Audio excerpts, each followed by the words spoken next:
Welcome to the Zoning Advisory Committee meeting of Monday, June 17th.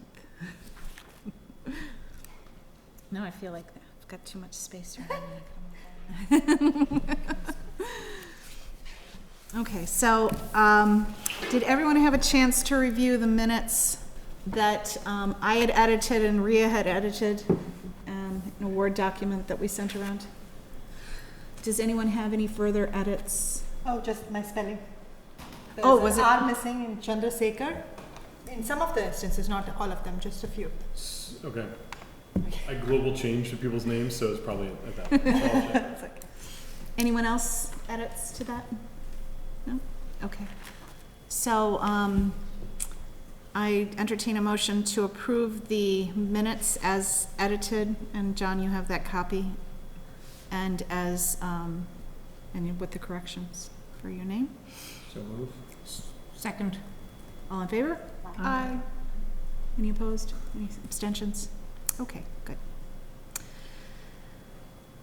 All right, so I thought we'd dive right into the hours of business operation. I asked John, and he very nicely put together this table, which he also had handouts of, that lists what we have in our bylaws as well as some surrounding towns. And we really don't have a lot in our bylaws in terms of limits on hours of operation. It's just things in residential districts, you know, in-home businesses, not to be past 8 p.m., so 8 a.m. to 8 p.m. And it's just the retail stores within, I think, industrial A and B, is that the commercial listing. So it's just that specific thing, retail stores within those districts up to 10 p.m.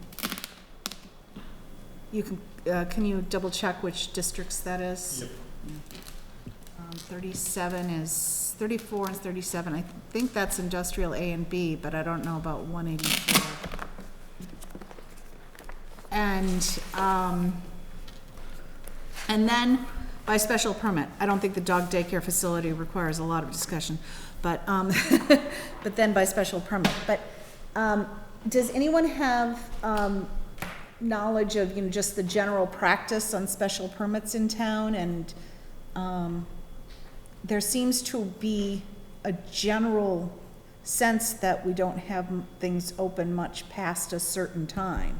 But, you know, do you know what it is?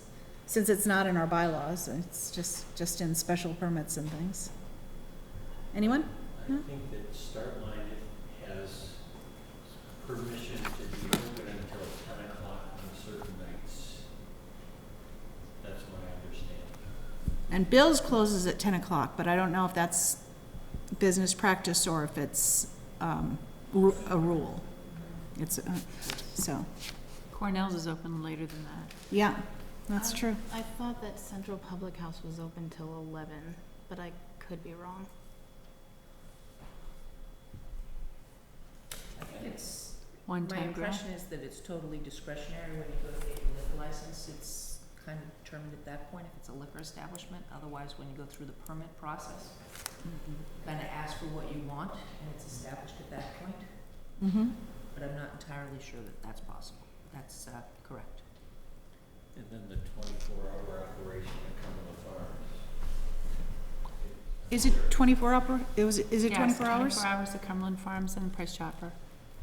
And those were both in the permit. Mm-hmm. According to Google, Central Public House is open till 11. Okay, thank you. Can you double check Cornell's, see if they have a website?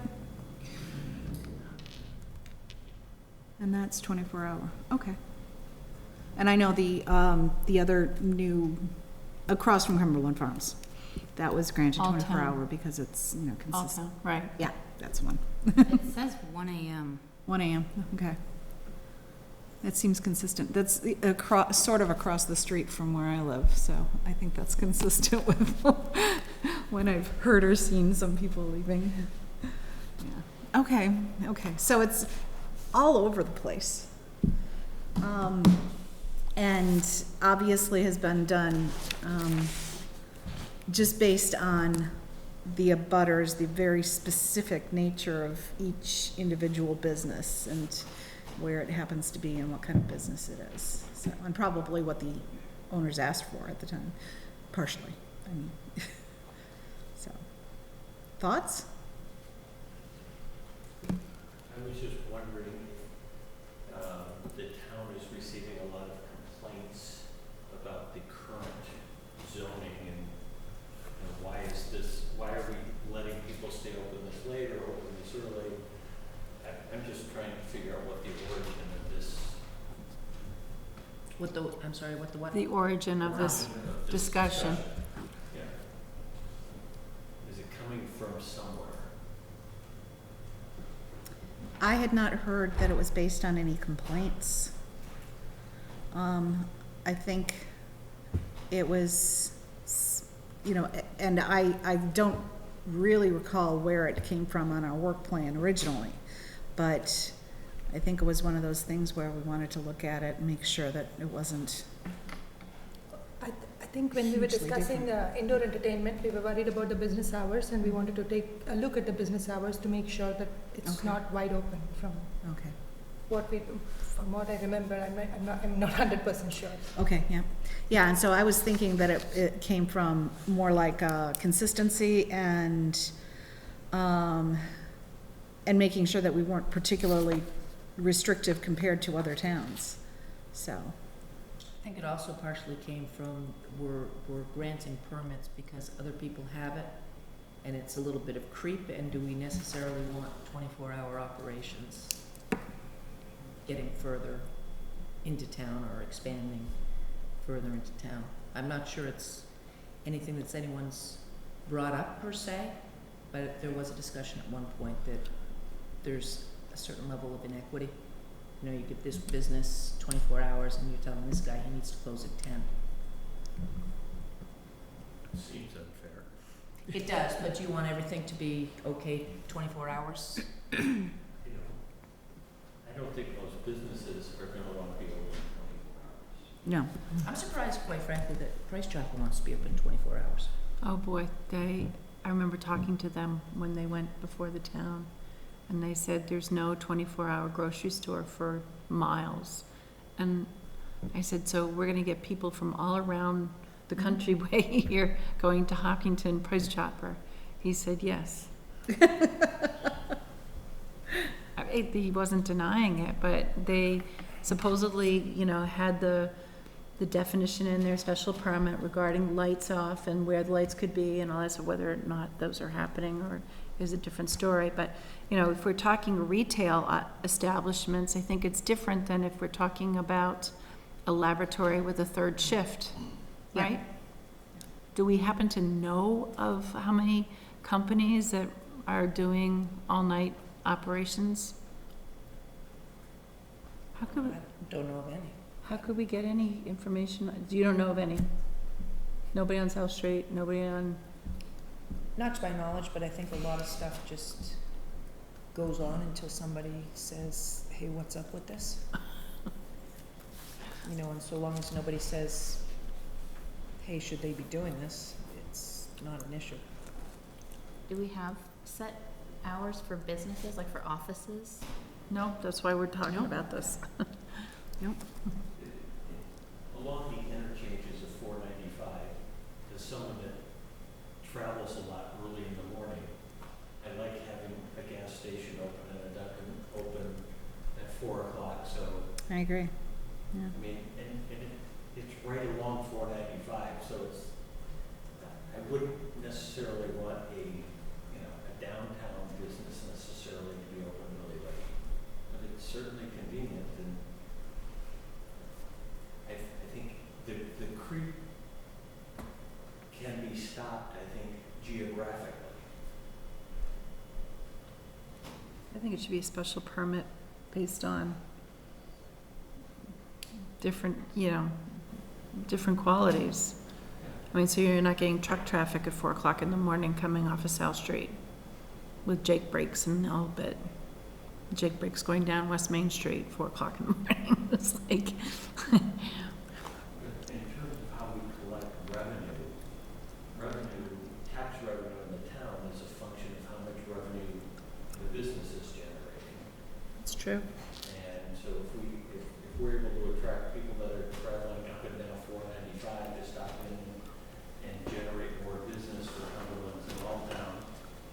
Is it though? Yeah. Does our tax revenue change at all if Cumberland Farms Yes. So more. does 100% better revenue-wise? The assessor has the option of assigning the tax assessment based on the assessed value or the revenue at his discretion. Really? Huh. Not know that. Have we ever done that? We're doing it right now. Have we? Yes. And several businesses saw their property or their real estate taxes go up over 40%. Really?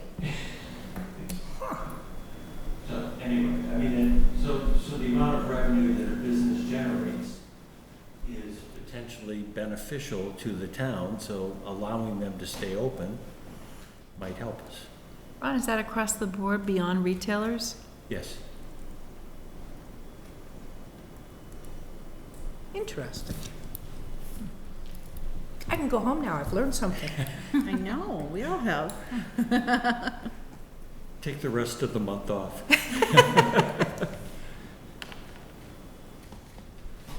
But I do think we have to be very careful of not having all-night establishments creating noise and disturbances. Well, But I think the business somewhat regulates itself too. TJ Farms would never be, it wouldn't make sense for them to ever be open 24 hours. There's not gonna be the traffic in the center of Hopkinton that would justify that for them. However, in, in places like closer to Boston, things like that, there's often 24-hour CVS or something. And yeah, certainly, I know, Walgreens is often Yeah. open 24 hours. certainly when I had babies in the house, it was convenient to have a 24-hour type of drugstore, so. But so, I'm confused, because I hear about people saying, well, this town goes to sleep so early. Well, the CVS was open 24 hours. Would have some activity, there would be some life, there would be people coming and going to the CVS. I'm not on one side or the other side of this conversation, I'm just saying, it's very interesting when you think about what I've heard from different people about how they want this town not to be shut down at 10 o'clock or 9:30. I think pharmacies particularly, if you have a sick child in the middle of the night, you want to Absolutely. something taken care of right now. Yeah. You don't want to wait until 8 o'clock the next morning. So then you're encouraging 24-hour CVS in the center of town then? Is that what you're saying? See, I'm just saying playing that- devil's advocate, because it's like, these are the messages we're getting. Some people are like, well, no, we don't want to be like Newton or the towns that are closer to Boston. We want to be sleepy and quiet and dark and all that stuff. But, revenue-wise, as you're saying, if you're open that many hours, you're making a lot more sales because you are the one that's open, which is why Price Chopper really went for that 24-hour, because it was at a questionable time whether or not there were enough sales for that store when they took that location. 24-hour supermarkets are generally open because they have people in there restocking the shelves, and there's very few customers Very few that are there customers. from 11 p.m. until 5 a.m. But if somebody comes in and wants to buy something, they stop stocking the shelves and they go bring up the sale. It's pretty efficient for them. Yeah. And it's convenient if you ever need that blah, blah, blah for whatever. But again, I'm not sure that I would have wanted Colella's to be open 24 hours right downtown. Right, I know. And I think that that's really a dilemma, is that for our downtown area, for Bill's, Central Public House, and other businesses that may move in there, are they gonna want to possibly be open later? Is that something that we would want? Currently, they would need a special permit to do that. Yes, currently they would. I don't know that we've been asked that when we were trying to get, when Central Public House did decide to move in, for instance. I don't know that they desired a later opening hour. I don't know if, Question for John, is that not tied to their liquor license? Do you know? I don't know. I can look into that. I mean, it might be to a certain standard. But if they have to receive a special permit and the planning board sets the hours, then no, it wouldn't be tied, because the planning board would set the hours in the special permit, whereas the planning board doesn't issue the liquor license or administer the liquor license. Right. But I'd have to look to see if the state has requirements on their liquor licenses. for I'm just hours. curious as to whether or not it's something that they get to revisit every X number of years when your liquor license comes up for renewal. I don't know. I can look into that. That'd be great if you would. I don't think that we will have a lot of restaurants downtown unless we, allow them to be open a little bit later than 10, so. 11 we've got for Central Public House, right, so. I mean, personally, my opinion is if a business is downtown, they should be allowed to be open a little bit later because it's downtown. That's usually like where the heart and 24-hour action CVS. of the town is. And I mean, like I live in downtown, for example, but I sort of knew that purchasing my property, that there would be more action, there would be more noise because I'm in downtown. Yeah, exactly. But I feel like Hopkinton is a spread out enough town that if you want more of a sleepy area, there are neighborhoods in this town that are much more quiet.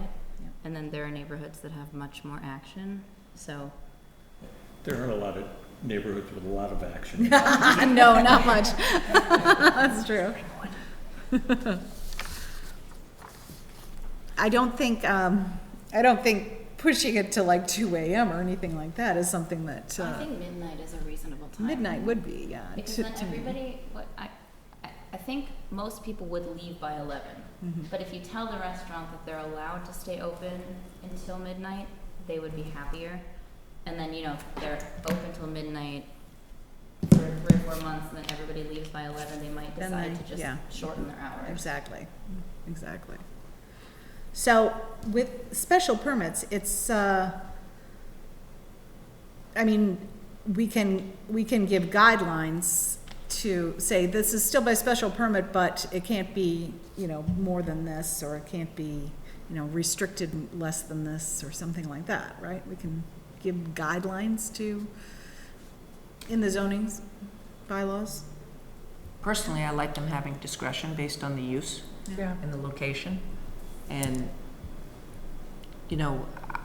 I personally am a fan of the proponent saying this is what I want, Right. rather than regulating before you get requests. But that's, Actually, I think that planning ahead for what we might want helps us more in terms of, shaping the community than just letting whoever's on the zoning Planning board? advisory board decide. Planning board too. Planning board doesn't issue special permits for the most part. It's every single What? one of them except the marijuana dispensary is listed as a zoning advisory board. So, that's, I've reviewed it. That's very strange. Yeah. Planning board doesn't issue special permits. Not the special permits that for the uses for businesses, in the industrial A, industrial B, downtown business, all of those districts, it's zoning advisory board. Special permit. Zoning Board of Appeals, Yes, that's what I mean. What did I say? Zoning Advisory Board, Yeah, which is that's what us. we're this one. Zoning Board of Appeals, yes, Zoning Board of Appeals. So yeah, it's very Zoning Board of few, Appeals. it's developments, residential developments that we do special permits on planning board for that. But it's generally, the businesses are, is it not part of site plan review? Yeah. Special permit is part of site plan review yeah, typically. but all the business districts, industrial A, industrial B, special permit, it says special permit is granted by, for all the uses, for, Okay. yeah. So, I don't know, we could get clarification on Yeah, that. I mean, that's true. So I just checked on the industrial A. It's certain uses are allowed by the Board of Appeals. I don't know if hours would be something you would regulate by site plan, though. That's more of. Is it a general bylaw, Is what a general bylaw? hours of operation?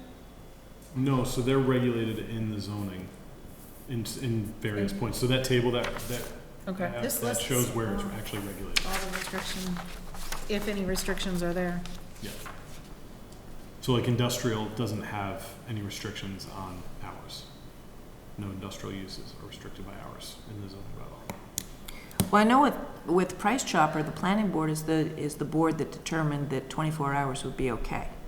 Okay. So So Why would I'm that just saying, if that was done in site plan review, that's possible. They could have made that a condition of approval, but that might not be the most appropriate way. place for it? I guess that's the only place to regulate that if it's done by right? So if they don't have to get a special permit by the Board of Appeals, there's nothing in a special permit that would regulate their hours. So the site plan approval would be the only way to regulate their hours through a permit, if that were the case. So if somebody came into, say, I don't know, the business, like off of 495, but not in industrial A or industrial B, and they want it to be 24 hours, what prevents them from being 24 hours? If it's a use that's allowed by right. Nothing? Hence the issue. Because they're in the business district, they're not in industrial A or B. That's what the key was, is what he said, was it Was that a industrial business, A? yeah, was that a business district before they got their? Yes. So I guess if they needed site plan review, that would be a place to regulate the business hours?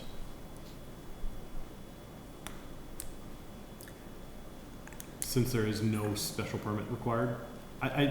Because the planning board also gave Dunkin' Donuts 24 hours, did they not? Was that not in their site plan review? I don't think they're 24 hours.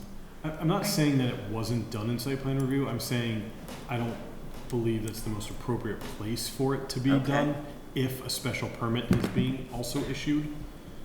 Because the special permit would regulate the use, and the use and the business hours are kind of tied together rather than site plan, which is really the design and the layout of the site. But if there is no special permit being issued, so like in your example where they're a by right use in a business area, and there is no special permit needed, the only avenue for regulation of business hours would be during site plan review. And if there's no site plan review because they're occupying a building that's already built, then there would be no review of their hours, essentially. right? Yeah. That's a big Well, hole. then I'm gonna That's a change big my statement that Yeah. I would like there to be some restriction, but I would like the proponent to be able to discuss that, and if your regulation said 10 and they wanted to stay open till 11, then they could go for a variance, right? Or a Special permit. special permit. Yeah. So, I mean, one easy way of doing that is just putting in a provision, a different section in the zoning bylaws that says the town-wide hours of operation are from X to Y, and to go outside of those hours would require a special permit by the planning board. Okay.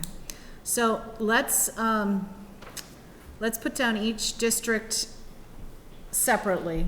I mean, we can lump all the residential districts together if we want to, and agricultural, because that's already restricted, 8 AM to 8 PM. But let's consider whether or not there'd be separate hours that we would recommend in various districts. Don't we regulate noise in the industrial A and industrial B? That's a good point. I mean, it seems to me that I've read that, I mean, you can't hear what's going on in there beyond a certain, outside the walls of the operation. So if that's already being regulated, does that ring a bell to anybody else, or am I just dreaming this? I thought that in the zoning bylaws already in industrial A and B, that were. There are rules that say you can't, all noise has to be contained within the structure, but that doesn't keep you from coming and going at whatever hour. But noise is, I would think that noise is the biggest thing that would concern people. The second thing is how many people are coming and going? Who's working that third shift in the new biotech facility that And needs to lights. run 24 hours a day? And lights. Is it a lot? Because if you have a whole floor of office lights on, that can create a lot of light. Yeah, it's light pollution. I personally see it more as, you know, less the industrial districts, because it's really, it's almost the retail that I would like to see encouraged in the business districts, not in the industrial districts, because the industrial districts, as you say, it's within the confines of the building. And so whatever they're doing there, I mean, Through the chair, just to answer your question about the regulation of noise, the only thing that's actually regulated in the zoning bylaw is wind energy. There's a limit that it can't make a certain amount of noise. Everywhere else, it's just no detrimental noise or no excessive noise. It doesn't actually put like a limit as to how much noise can be done. that's interesting. Because I think we had some clauses in, was it Indoor recreation. indoor recreation? We had specific clauses regarding the noise not reaching the confines of the lot. Right. Beyond that, but not any other businesses, huh? Just on a quick Yeah, search of through, course. but I'd have to give it another, but nothing came up that, aside from the wind energy, that That's actually interesting. regulated by like decibel metric. So, right, Sorry, just yeah, a go ahead. quick question. So, say for instance, in the industrial A, the Dell EMC has basically majority of their operations of servers and networks and stuff like that, which need to be opened by law. They have to take care of it. There is always going to Of be course, somebody in their yeah. shifts and stuff like Mhm. that. The business hours limit that too? No, right now, we have only retail within the industrial A and B district is limited. And, no other uses, just the retail use is No. limited to 10 PM. I get that, but if Yeah. it's a universal time limit, that it can be applied to anything, so maybe we have to be careful about not making it like Not universal. universal, yeah, It that- has to be specific to. I agree with you completely, because I think it's just the retail and what else would it, you know, restaurant type of uses. It's with customers coming and going. It's not operations within a building that really customers aren't coming and going. What I find interesting is that, so the Price Chopper's 24 hours, it's in the business district. The Cumberland Farms is in a, it looks like It's in- rural business with an overlay. Is that rural business? Yeah, and then you've got downtown, which is business district as well. So if we were to pick business district and say, oh, you can be open 24 hours in business district, now all of a sudden you're opening it up to the downtown area being open 24 hours. And I don't know if that's the intent of the town or, No, we were talking about saying it can be open till midnight perhaps, or,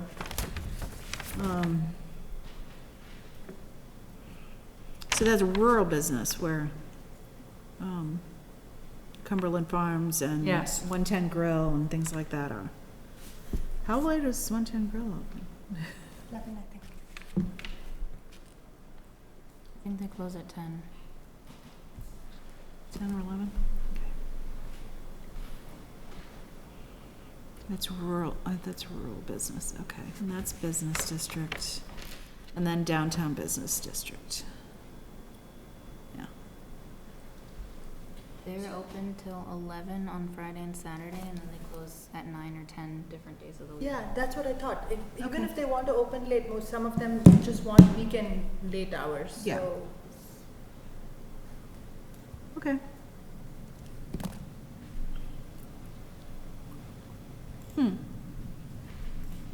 Well, it sounds like we we need a little bit more research on this.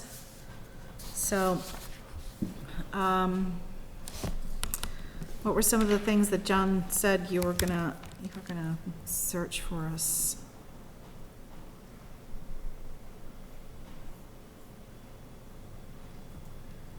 So currently, we don't have any, like, industrial / office use that's 24 hours, third shift. We don't know. It's possible that they do. Any offices could, any manufacturing could be, because it's fine to do so. Project just because. Might have people working overnight, sorting stuff sometimes. Never know. So it sounds like, is there any way to find that out? I don't know. You can ask Elaine. She would. Yeah, She okay. would be the best resource. That would be great. So at least we know if we're talking about a specific company or not.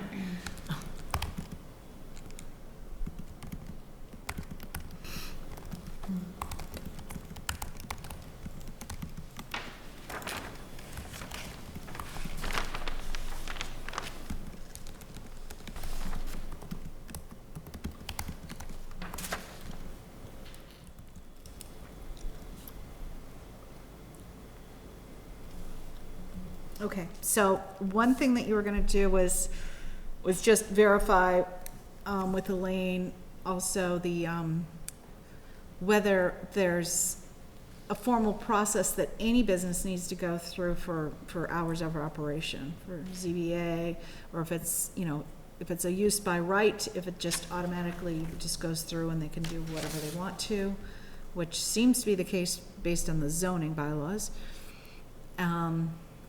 So just verify that kind of stuff for us. There may be some business licensing process through the town. There may be, I don't know, there's something that we're missing here.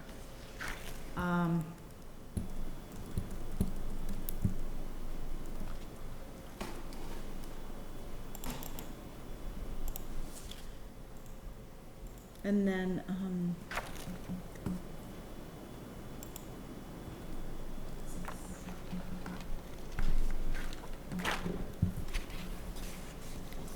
what other research are we looking for?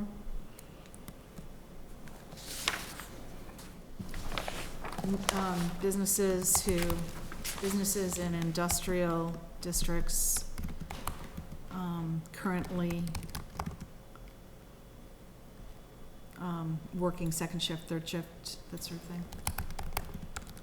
Operating. I don't know how, I'm sure we'd be able to find out, but I don't know how we can find out from technology companies because they don't have any business hours as such. Exactly. You can, so I don't know if professional office fits into that question, but I'm sure there is an answer for that too. Yeah, I agree, because it's like, they may not have a formal shift, Yeah. but they may, you know, certainly have people coming and going at odd hours. And not just that, because Doing work. nowadays they work with different resources in different, based out of different countries. You have to work for the different timings and stuff like that too sometimes. So, Mhm. like, I am trying to decide, I'm trying to think of any professional office that I've known, and do they have a business time that they give you? Like, Yeah. I can't think of any, so I I'm can't trying think of to. any either. And in biotech, there's often experiments that have to be Late in the checked night, in the yes. middle of the night, you know, just based on the timing of, you know, when things started and things that happen over the weekend. So every company I've ever been involved in has operations, you know, even if it's just a few people coming in and out of the lab or whatever, or manufacturing, so. But usually when they do that, the building is closed. You Yeah. just have special access, like Right. as that individual. Yeah, no, I agree. But it's still, you know, there's still operations going on, but it's just more limited. On Golden Pond is going on. That's true. It's a business. Fairview is the same thing. Mm-hmm. Does, not to insert myself into this discussion, but do those matter? The businesses, the offices, the assisted living for this discussion? Or is it more of businesses open to the general public? That would That's be what the I concern. think is more important. That's my personal It opinion. wouldn't necessarily even be the third shift workers, because the public's not gonna get into those industrial, it's gonna be the retail and the general commercial type. Yep. I mean, do you care if a warehouse is open 24 hours a day and people are packaging boxes to send out via Amazon? Well, the people who live near that might care, John, because there's truck traffic and things of that nature, but I'm just playing, again, devil's advocate. It's like I don't know who is third shift in this town, so. Can we limit truck hours, or is that not allowed? A lot of commercial properties will limit truck hours. Okay.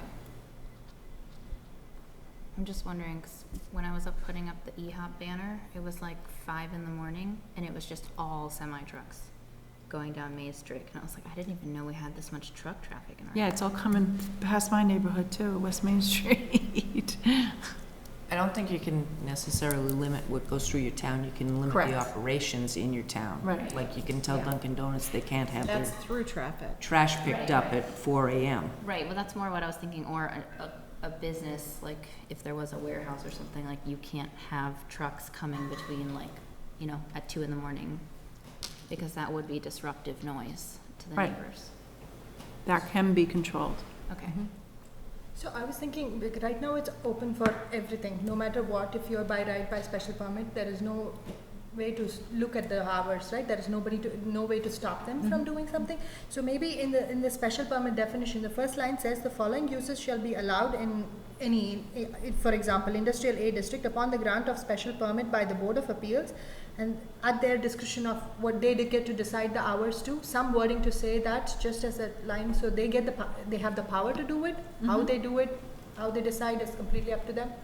But then it would still, any uses by right, we still would not have it control if we put it just for the special permits. But that's an option. Yeah, Just to that's an option. stop.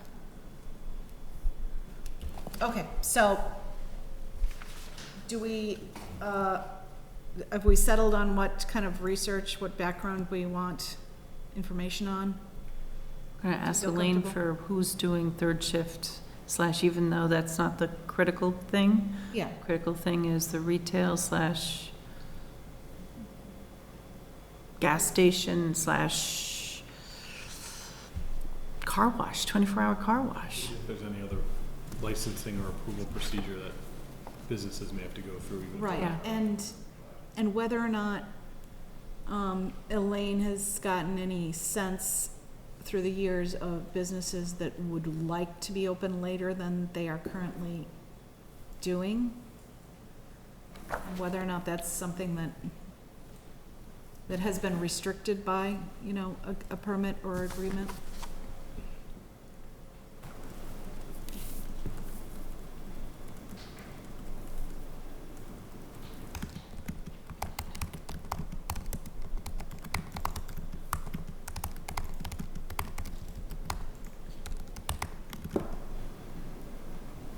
Okay. Mary, I'm wondering, I mean, since the discussion was really focused on retail, and when we look at the downtown business district, there is no mention in the whole downtown business district about retail hours. I don't know. So if the Muffin House decides that they want to start being open 24 hours, Or the CVS. Theoretically, it should be possible for them to. That's what I'm trying to understand. Is it actually entirely the Muffin House's decision to open at certain time and end, so I close mean, at a certain time? under permitted uses in the downtown business district, bed and breakfast, retail stores, business offices, municipal, funeral homes, restaurants, mixed-use businesses, and accessory uses. But there's nothing in No. 21020 that says, Would it be in the general bylaws? For whatever reason, I think there's a general 10 o'clock restriction. I think so too. And I don't know where it's coming from, but I think there's a 10 o'clock general restriction. So it must be somewhere Must or be through some closed by 10 process. o'clock? Unless you get A special an permit. exception to that. Okay. So I think we need to Yeah, do a Clarify little, where before we this- so a little continue more this research. discussion, because I think we're yeah, going that's why, I was Round in surprised by circles. John's table that we have so few restrictions. And I'm like, then why aren't businesses open later? And, Because there's nobody, well, nobody wants to do business with them other than the hours that they're open. yeah, it's a circle. It's like, people But don't go CVS down there would've because been- it's not open. CVS would have, definitely would have stayed open later than 10 o'clock if they had the choice, Okay, all right? so there's Really? clearly something else absolutely. going on. I'm sure. Okay, Absolutely. so we will revisit this at a future meeting with additional data. I wanted to give you the opportunity. I wasn't sure if you were here to speak on a particular topic. Okay.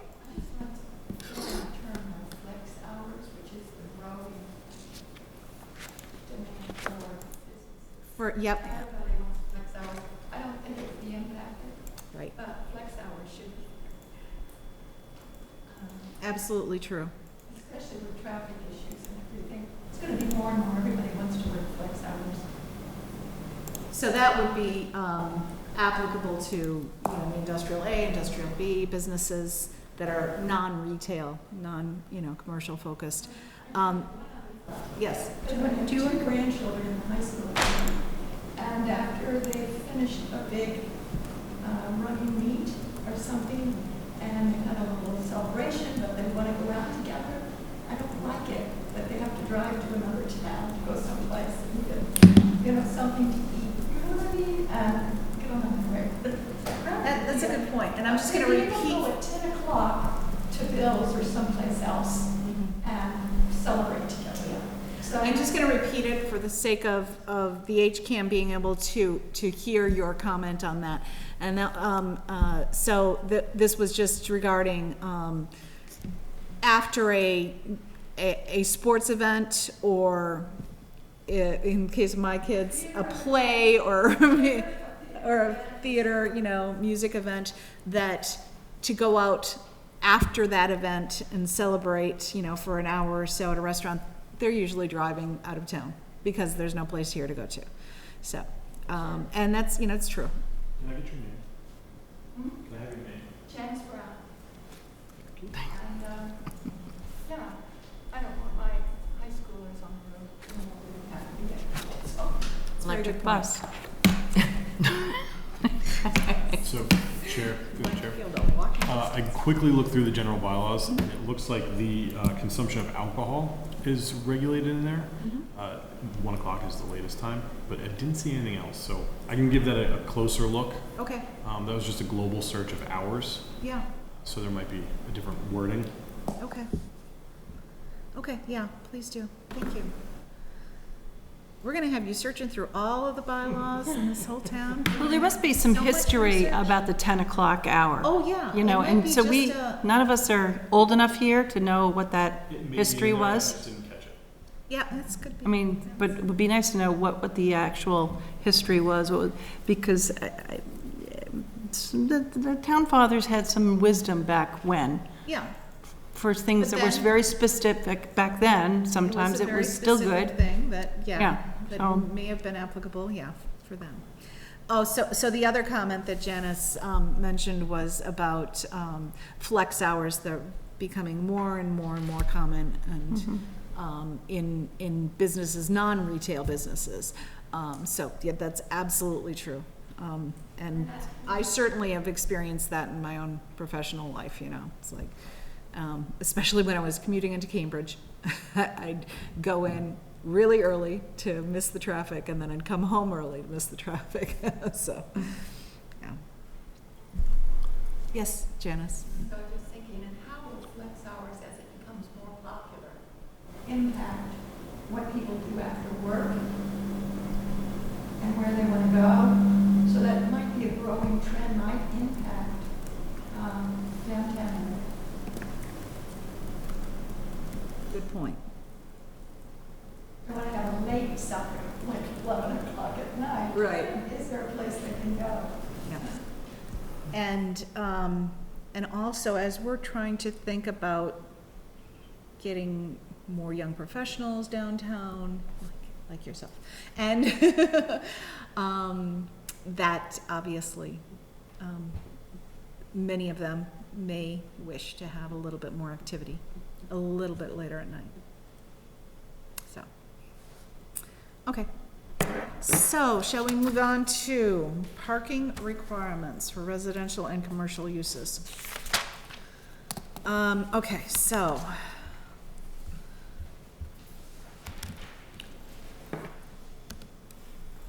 Sorry, my computer closed. Okay, parking. So, I read this whole thing. Thank you so much for putting this together. I can't take credit for this. This was a lane. Okay, it was great. It's great. So, I read through the whole thing, actually backwards, so I could see like from the beginning where it started and how we made changes over the time. And I think what we wanted to consider was, for one, is the downtown business district parking requirements, are they adequate?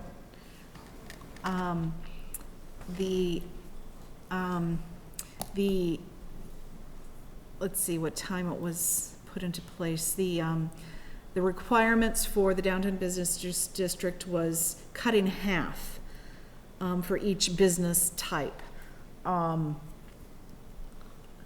years ago.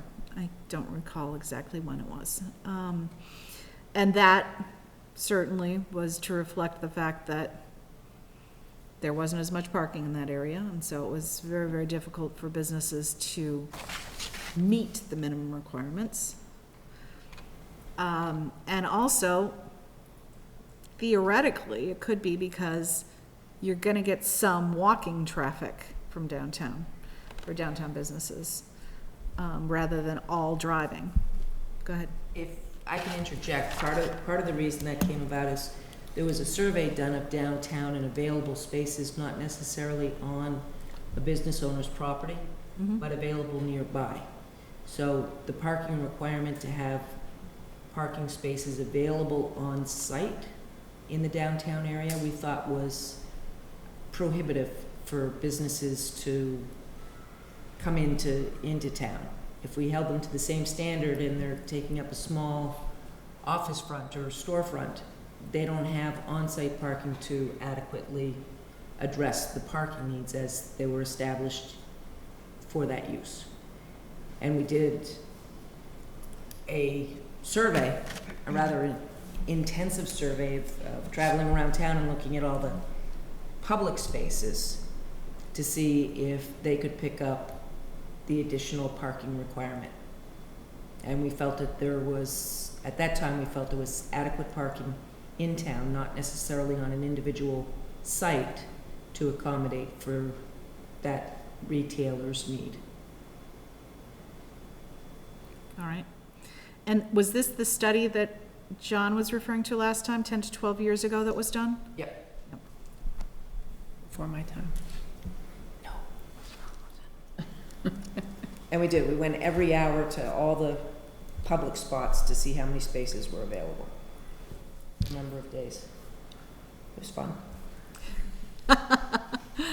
So I know in the town of Natick, because I'm going through this right now with a cafe, that the town of Natick will allow a certain amount of public spaces per certain amount of square feet for a straight retailer. And then there's like some other designation for restaurants, because restaurants are more parking intensive than retail. And, you know, they work it out that way.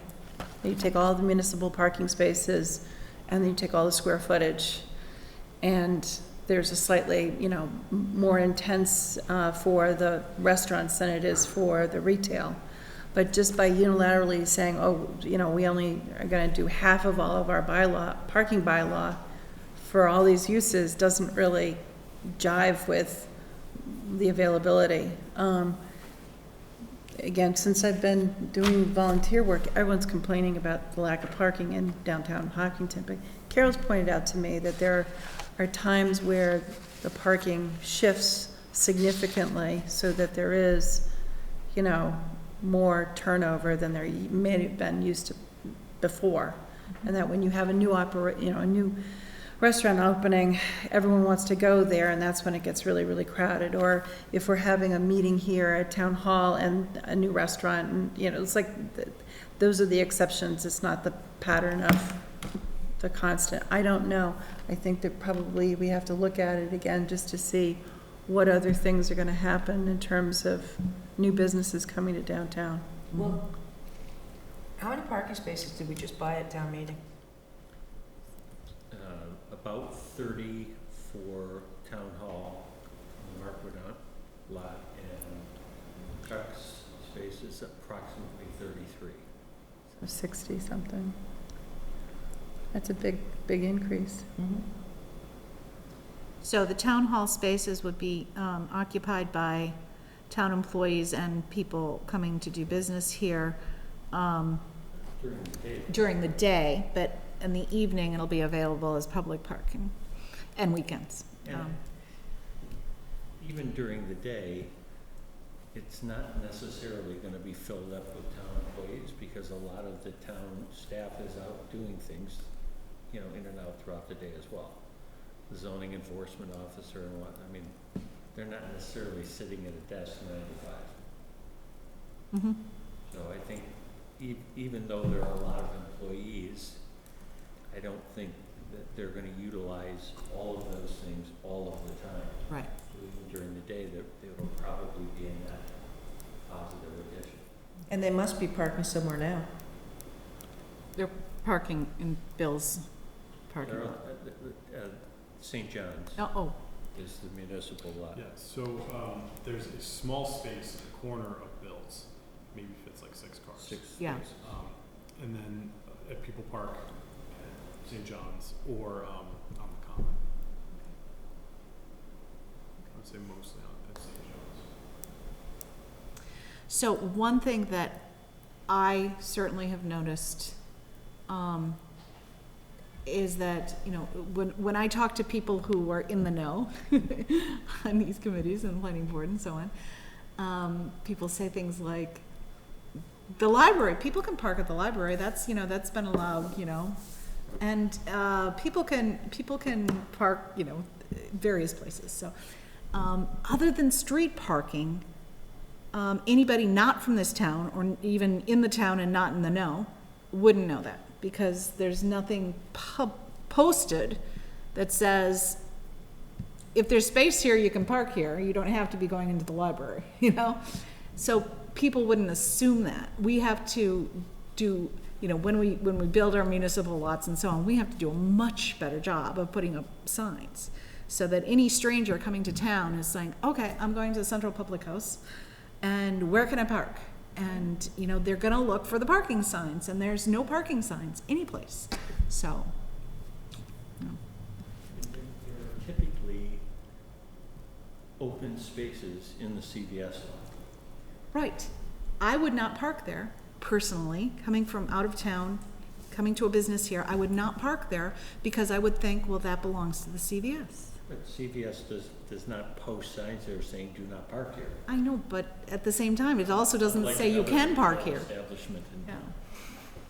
But also, when you're coming down, like Central Public House, or if another restaurant opened on Main Street, there is that parking for those buildings that you have to go down Walcott Street to get to, and a lot of people don't know that they can park there. Exactly, they don't know. There's no signs on There's no Main Street. signs. Or, I don't think Let's there's, not tell them. Yeah, that's the problem. It's like, because we're not telling people, oh, parking is right there. So that's, I think that's a bigger problem than you know, than even the spaces, the available spaces, because, hey, if we have available spaces, great, but we have to tell people where they are. So, Well, once you get municipal parking, you can do that. You can't currently do that at CVS. Private. But Absolutely. To Ron's point, I I am of the opinion that if a property owner does not post in their parking lot, you can only park here if you're frequenting, I would park there. Yeah. I'd park in Hopkinton Drug if they didn't have all their, you know, indications that I shouldn't be. This is true. The big challenge for downtown parking is going to be the downtown corridor improvement. Yeah.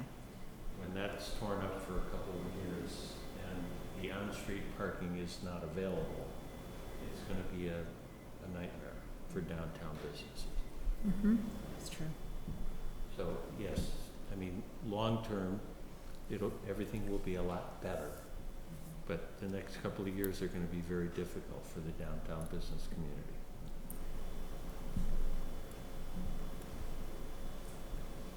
So, other than what Rhea was saying about, you know, the parking requirements for downtown shouldn't just be half of what, It's, it should be a more rational, right.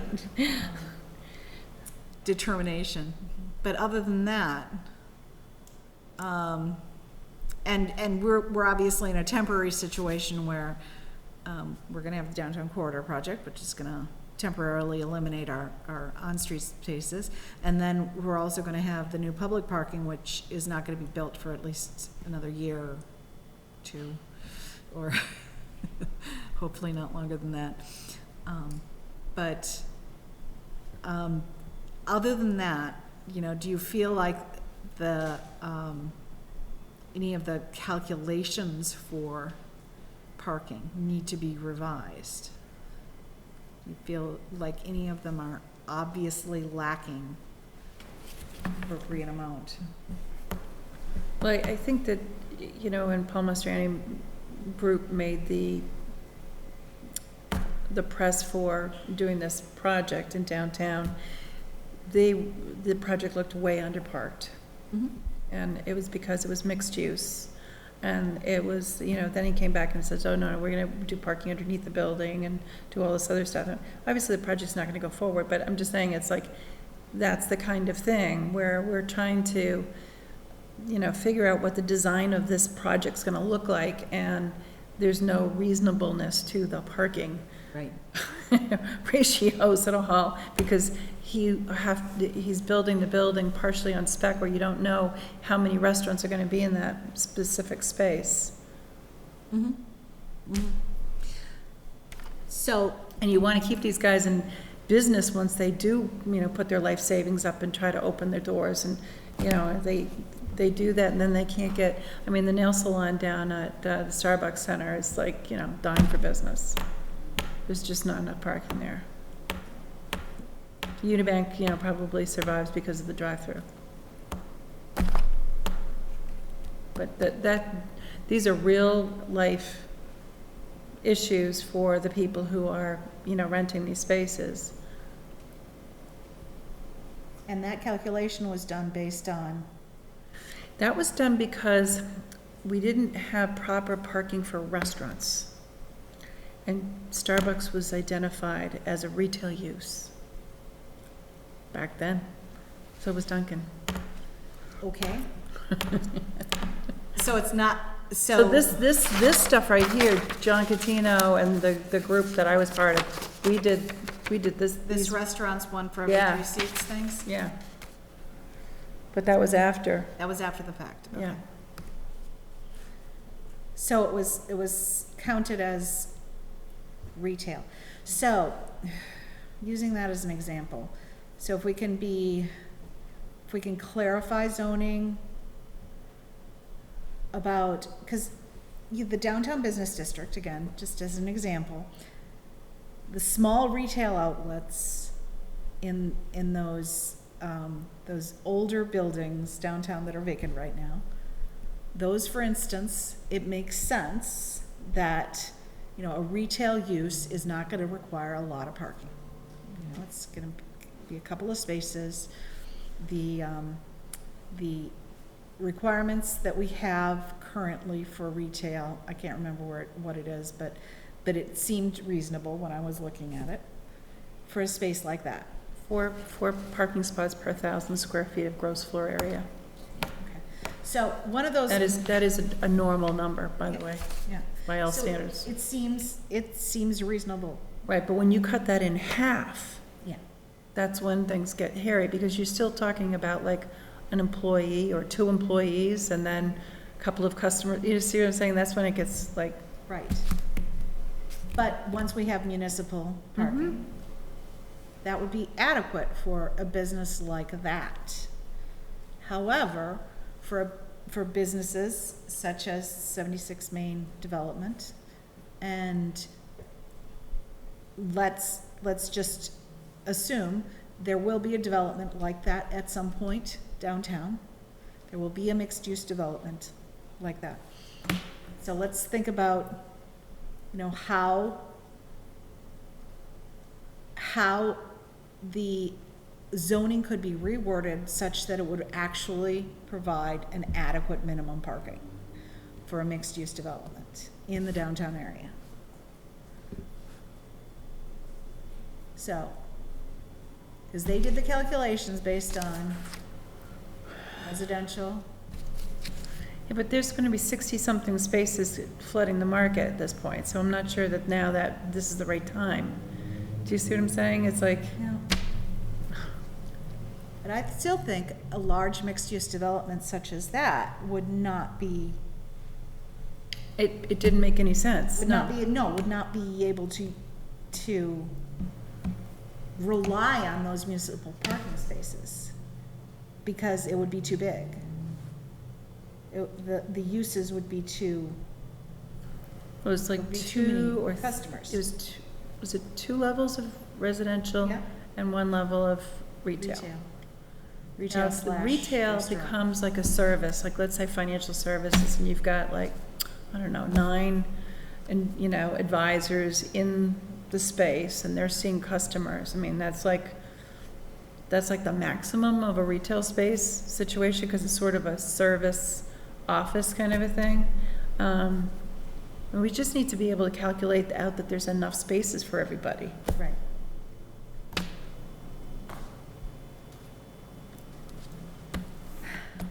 But do you think that it is appropriate to try to reword any of the parking requirements downtown? Is it something that we should try to tackle? Or is it something that is too prescriptive and needs to be more of a case-by-case basis situation? I think the mixed-use ones are so difficult because you don't know what the mix is going to be. If it's a single use, then you know this particular pricing, parking. Sometimes it's self-selective because a lot of restaurants said no to the Central Public House because they didn't see the parking.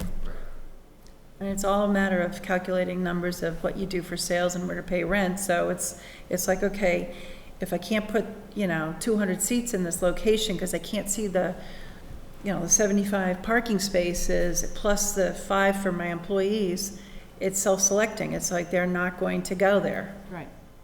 And that's to the end of what you said, is that you try to loosen it up. But I think there's a big difference between loosening up retail and loosening up restaurants, with the one exception of that financial advisory idea that I just came up with. But you still need to meet, even, no matter where you are, you need to meet the requirements of whatever the use is. On right? site. On site. So I'm sort of the impression that this is being pushed in part because of that nail salon, bank, Starbucks that's down the street that has horrible parking. Yeah. But that's not because their parking requirement was cut in half, it's because people never leave Starbucks. Right. And Starbucks was a retail use and not a restaurant Right. use. That's not a parking problem, that's a classification problem. Mm-hmm. If we had said Starbucks is a restaurant, Mhm. then the parking requirement would have been different. And if that parking requirement was different, would there still be a problem? The nail salon has, I think, 3 spots or 4 spots. It has minimal parking. There are 12 chairs in there It to doesn't be make any sense. pedicured. Yeah. And you could have 20 people in there getting their nails done. You could have 50 people in there. Right. and you've got 4 parking spots. Right. But it's not because the requirement was cut in half. No, I know. It's because the use was poorly defined. And in a mixed-use situation, personally, and I could be wrong, and John maybe has considerably more experience at this than I do, but if it's, 2 floors of residential and 1 floor of retail, all the residential people are leaving during the day. So those spaces become available for the retail use. Wouldn't the residential But- people have assigned spots though? Well, that's the thing. That's what we actually discussed with them. But I don't think you can count on everyone leaving every day. No, but it's not, you don't have 5 uses in this mixed-use building that all 5 uses are occurring at the same time, Right. is my point. So you don't need to necessarily add the requirements for each use together and have that total, because they vary in time. If you have a restaurant or a nightclub, the hours of operation could be different than the bank on that property. Mhm. They theoretically could use the same spots, because no one's going to the bank at 10 o'clock at night, Yeah. So I think we have one site that has a huge parking problem, but that appears more to be the result of how we classified the business than the regulation associated with the That's business. exactly what happened, yeah. So Mary, back to your question of Mhm. should we try to tackle the formulas for these parkings? I'm not aware of any specific concerns that say we have to do that now. I mean, the restaurant at Central Public House that finally got there after a lot of people saying there's not enough parking, somebody finally said, we'll try to make a go of this. And I think town meeting did a great job by approving, acquiring some municipal parking in downtown that will begin to take us another level. So I'm not sure that there's a problem that we're trying to fix by looking at the formulas. I'm also concerned that it's gonna change soon. Right. So we do something and then it changes, everything Yeah. changes and then. I would rather wait until we figure out what it's gonna look like in 3 years from now. I think the bigger question is, why is Starbucks a retail? Why is Dunkin' Donuts a retail? Well, that was way back when, it's no longer that way. They're considered restaurants, that was part of this bylaw change that was done a couple years back. We did not have a differentiation for retail and restaurant use back then. Everything was classified retail. For parking. Well, when we 10, 12 years ago, we changed the parking restriction for restaurants. So there must have been something that said restaurants need this. I'm just telling you, I mean, I got plucked out of the world and landed in Zach, and we were having to do this. And that was done a couple years ago. I think we actually worked on it in 2016. And it was approved in 2017. But So, in terms of Ron's suggestion to table this, I agree. I think there's just too much that's gonna change in the next couple of years. Carol I'm happy leaving it alone right now. and Rhea?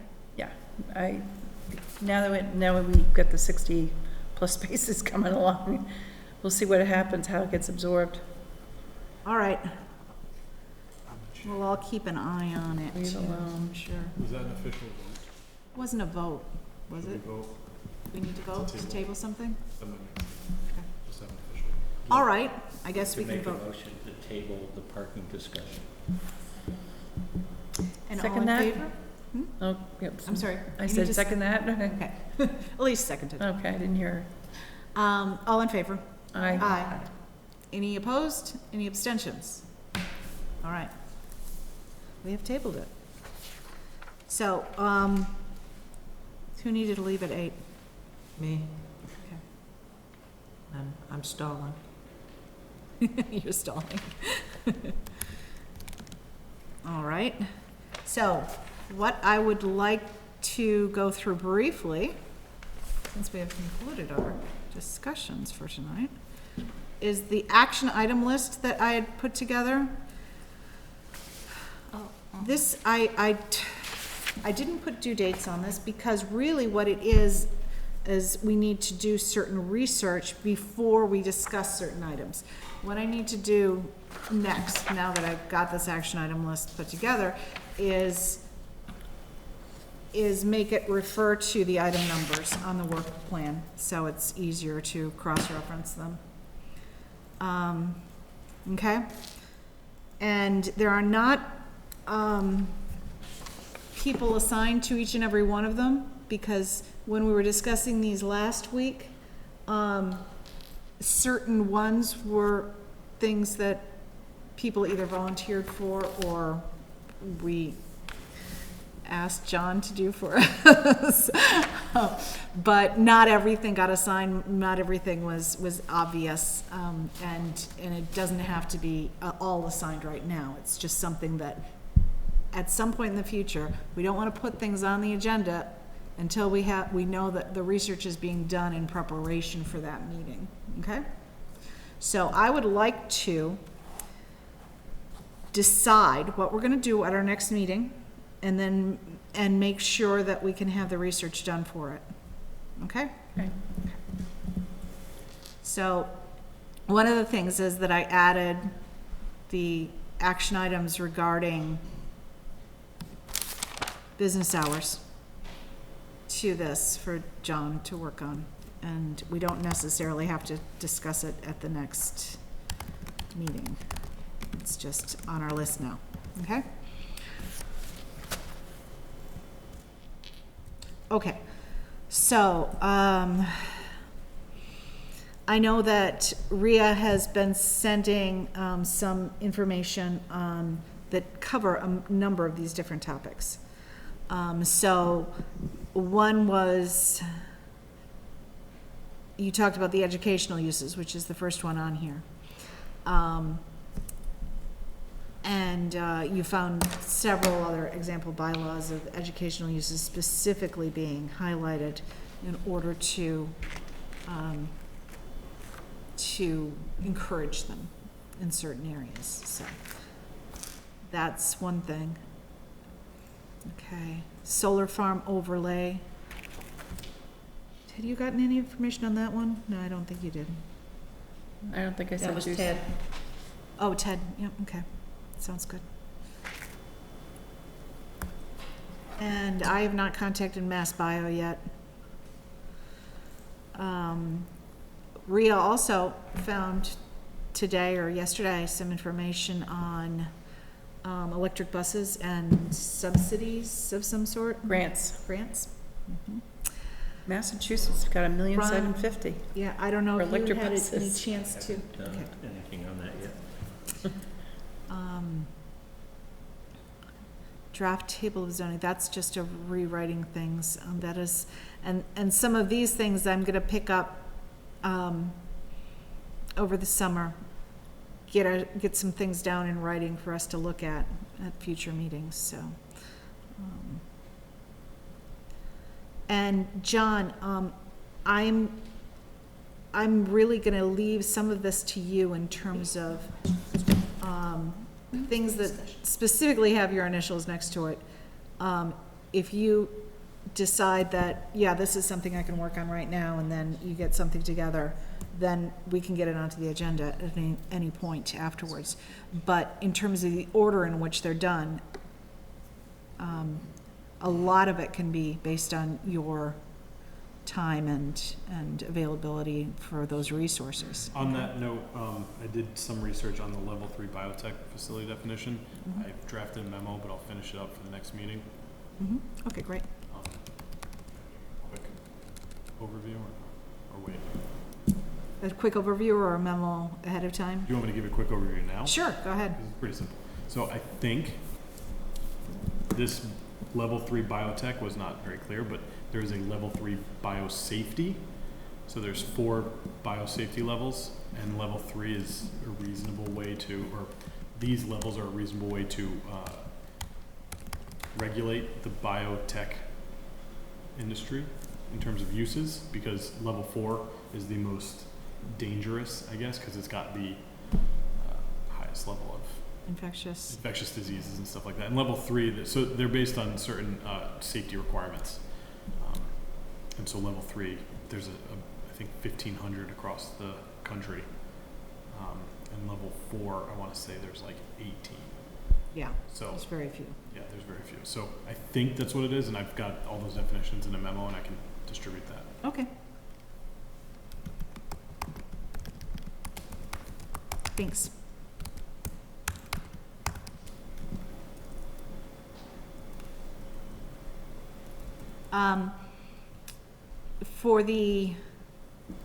For looking at the large parcels, I think Elaine was actually, we talked to her about doing this a few months ago, before you were here.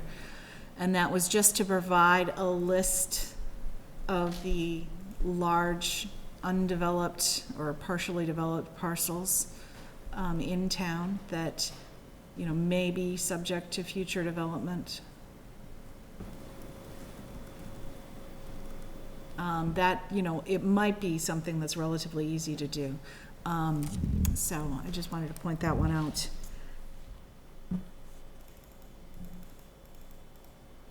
And I have some materials related to that too, that has to do with the conference that we went to on land uses and so on.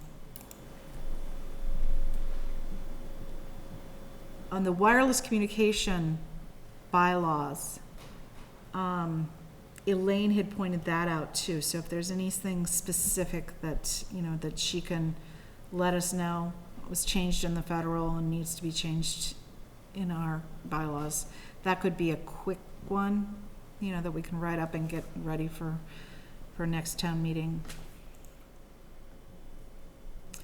Some of the things that are, we need either legal or staff help on, I think you might need to review internally and determine how much, you know, and it could be, you know, I could come in for a meeting too with you and Elaine, and we can talk about, you know, what's really needed in terms of whether or not it's a legal counsel thing, or whether or not you guys have the expertise to do all these different things. Transfer of development rights, for instance, what's allowed, and, you know, what examples we have and so on. So, and the fire chief, is this something that you can just reach out to the fire chief and ask about the sprinklers, residential sprinklers, and what he would like in terms of the guidelines there for certain residential sprinkler use? Where is this one? Oh, God, I don't know. Second page in the middle. Got it. I'll reorganize this. I promise. I just had to get it down on paper at first. Okay. I haven't heard from John Coutinho about the site walk at the Professional Office District Park, but I'll remind him, okay?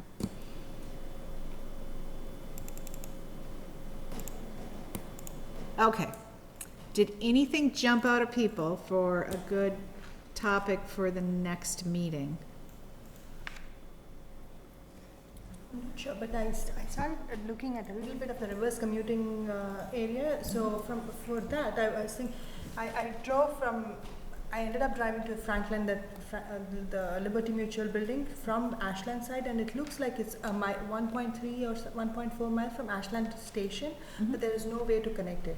And even the MWRTA, the Route 5 starts from, the only one that comes into Hopkinton starts from Framingham, Ashland, and just comes into South Street and Price Chopper. Seems to be, there is no connectivity to Southborough station, there is no connectivity to Ashland from Ashland there is nothing that goes to Perkin Elmer or anything like that. Mhm. So that could be something we should consider. I was thinking if I don't have it concrete, but if a route runs from Ashland Station Mhm. to Liberty Mutual Building, comes to Perkin Elmer, Mhm. or Southborough Station, and then Perkin Elmer, South Street, that loop could cover everything in Hopkinton. Yeah. And it looks like they have, for Boston Scientific, they have Boston Scientific specific commuting routes that they have created. So maybe if a bunch of businesses from Hopkinton ask for a specific route, maybe they can give us something instead of like one of us asking. Mhm. Would that be a possibility? Would other companies be interested in using the commute other than, like, whatever commuting option? Other than, Yep.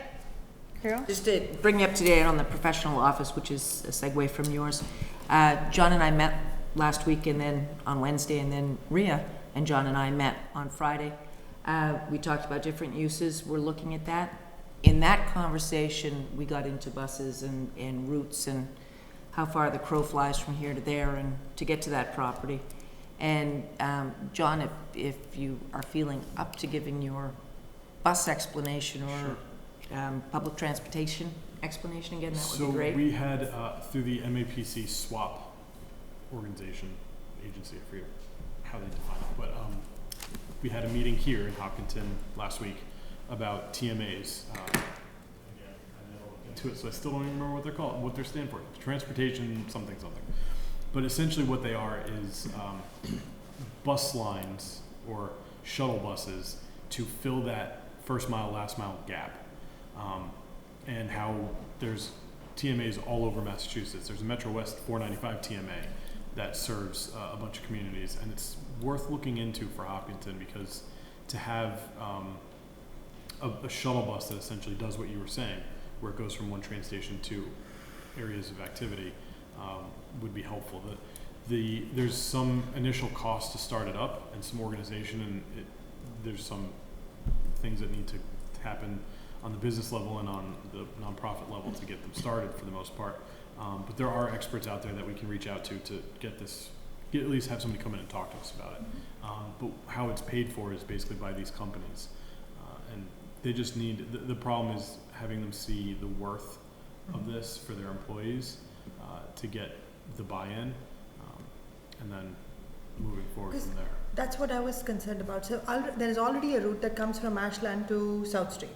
If it's not being used much, how do we convince them to add new routes into Hopkinton? It's what I was. Now, what route is it? Route 5, MWRTA. It's MWRTA. Okay. Yeah, I mean, encouraging public transit is always difficult. So that would be something to look at. Has anything come up at the chamber for discussions of public transport? No, I mean, we've had discussions with the MWRTA in the past, and they've basically come in and said, here are our current routes. Okay, And that's, the discussion kind of ended there. okay.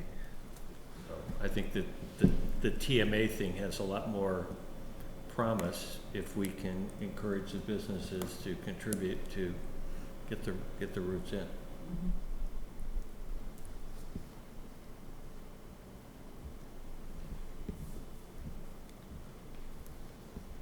What's the timeline on Lycan building their building? Anybody know? They said from town meeting, 3 years till they were fully staffed, right? Yeah, That's my I- recollection. They're still outfitting the building, so they're probably 6 months out from having employees in there, if not a year. And they started with very few employees Mm-hmm. in their schedule. 1 year or two. It's too fully staffed. Okay.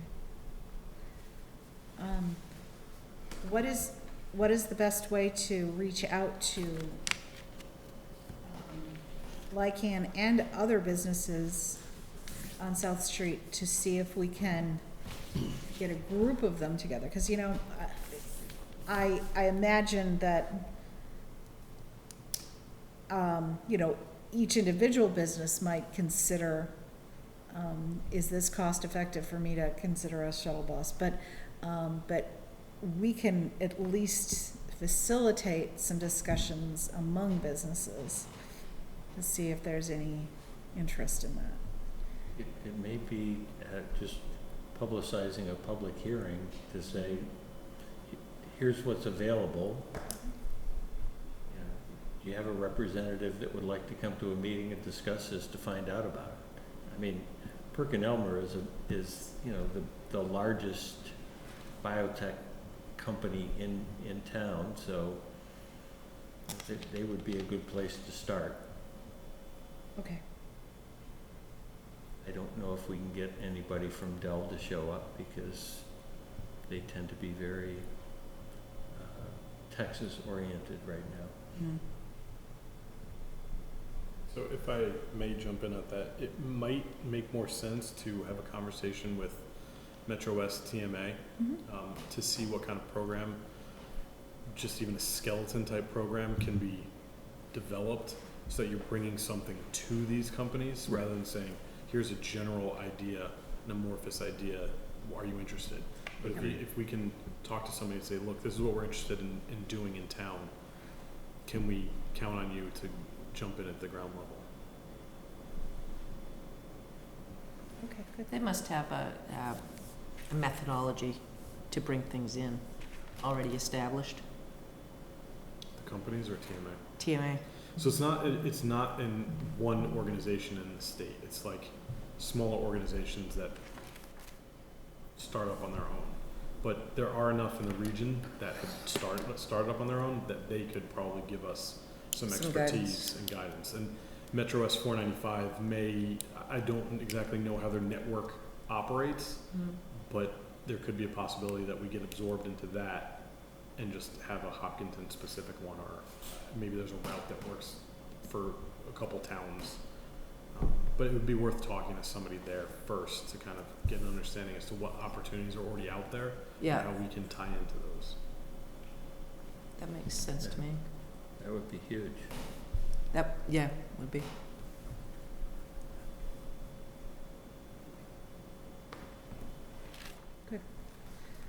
Let's have a goal for that, at least having some individual meetings with them, in the next, 3-4 months. And then after that point, I see this as a long-term project. It's like something for that we're gonna have to just build on and work with companies, and it might take 5 years or longer, but it's if we start working on it now, it could work in tandem with new businesses developing in town, the professional office park that we're trying to get. It's gonna all go hand in hand. But if we get some of this groundwork done, we might be ready to help encourage those things.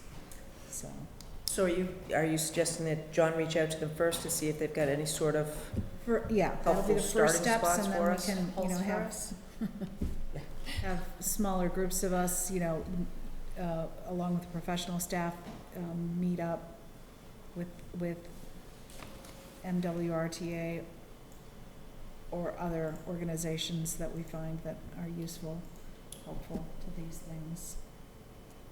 And then do the public forum, invite certain businesses, all the businesses, but, do our best to encourage certain larger businesses to come and see us and talk about it. Okay, good. So this is a longer term. Well, we have some information, John, that talks about the companies in town and how many employees there are, don't we? Assume somewhere. I mean, that's a start, so that we can target the bigger companies and see the ones that are growing, and, because I think employers would see that as a benefit, having some kind of transportation service, because you can get people from the train here, instead of more cars on the street? So that was a point that the three representatives from the regional TMAs brought up, is that it makes sense to a lot of people, but the decision makers don't generally think that way. They may think, well, I don't need it, so why would anyone else need it? So it's getting past that, if that is an issue. And they said they've all experienced that. So as clear cut and as logical they can make it, there's still pushback from certain executives that say, I don't think my employees need it. Then when they actually do get around to convincing them, it's a complete 180, and they say, wow, this was great. But getting over that hump is Right. an issue for everybody. So hopefully, if we do something like this, we'll have good luck, but that's something to be aware of. A good PR campaign. I think we have a lot of self-educating and learning a lot of things before we go anywhere near people outside of here, like in terms of collecting feedback. I agree. Anyway, I apologize, but Okay, you gotta go. Sarah. You made it longer than you said, so I did. that's good. I did. Thank you. Okay. So why don't we use the information that Rhea has gathered already on educational use, specifically called out for in other towns? I only sent that to you. Yeah, you did? Yeah, I didn't send it to the. Yeah. I'm I only sent sending you things to you just so you can just make the decision of whether or not you want to distribute it. Right. I understood that, and Okay. I will send it out. I'll curate and send it out to other people. I suggest that for our next meeting. We can go through that, simply because we have some of the research done already. Thank you very much, Rhea. I appreciate that. And that will make for a more productive discussion. Do you Looking, want to add the bio safety level 3 discussion? that sounds good. And that's related to the biotech allowable use by right versus by special permit. So, okay. So we'll do those two things for our next meeting? Okay. Everybody good? Yep. Can I just throw in something random before? Sure, we go ahead. Do we have any zoning laws currently for buildings that are declared historic in terms of like maintenance of them? Does anybody know? No, but I'm just wondering because I'm hearing a lot of people, especially from the historical society, trying to get buildings declared historic in town, which I'm not against. But I believe if we're going to be declaring more buildings historic in town, there needs to be some kind of law protecting that they don't just fall apart and fade into nothing. So maybe something just proposing some basic level of maintenance or appearance. That would be us, right? That would be the zoning? Wouldn't that fall under the zoning enforcement officer to make sure the buildings are not unsafe? But not just But I think unsafe, some of them are just complete eyesores.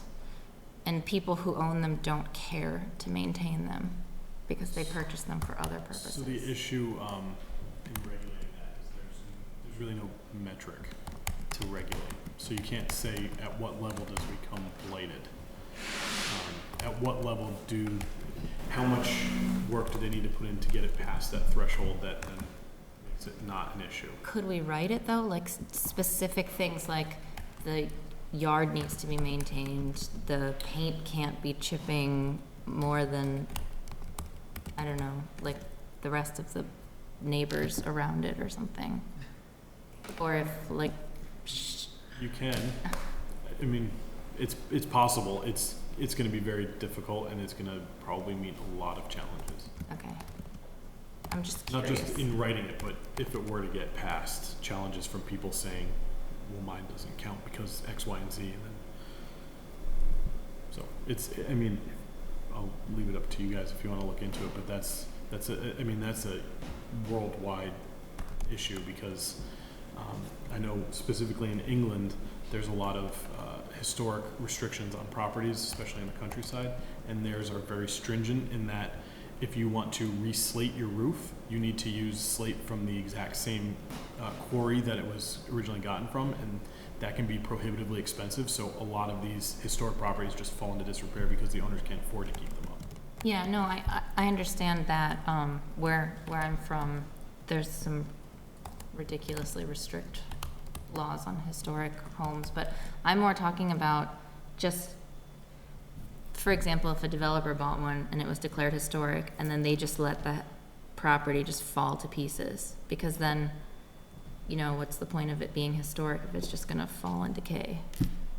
Well, despite the most recent case, the way that a lot of towns do get people to invest in their buildings is to give them an incentive. Okay, In other words, a carrot versus a stick.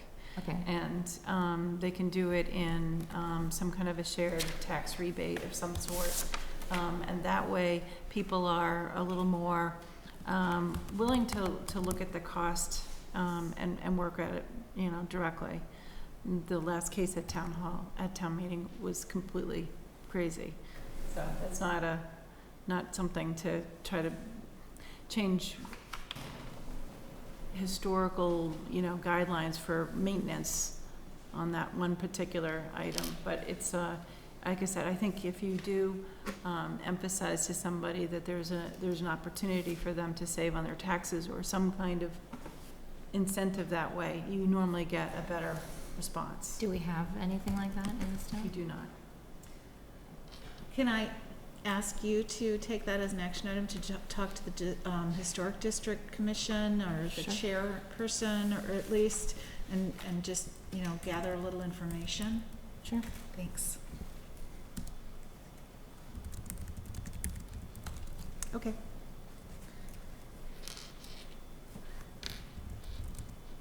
Any other items for discussion? I'll entertain a motion to adjourn. So Second. Second. All All in favor? Aye. Aye. Opposed? Abstentions? All right, we're adjourned. Thank you very much.